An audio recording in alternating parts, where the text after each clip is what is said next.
Zach Krawick and Casey Clary first met in the Iowa Legislature as pages back in 2014. Now, more than 10 years later, the Iowa House and the governor's office are using their AI software called Legible. We kind of knew how things worked here in the state. It was kind of the inspiration for building the product. With thousands of bills introduced each session, Clary says Legible helps break down bills.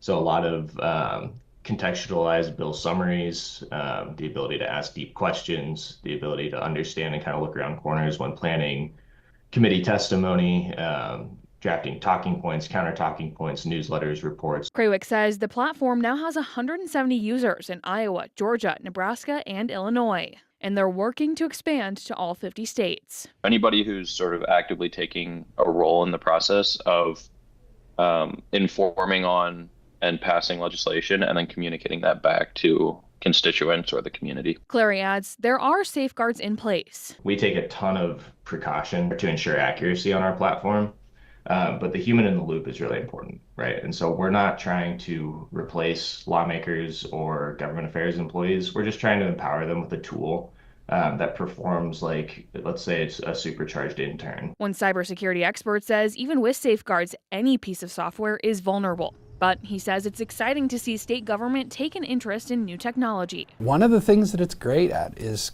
taking very large volumes of documents and making some sense of them.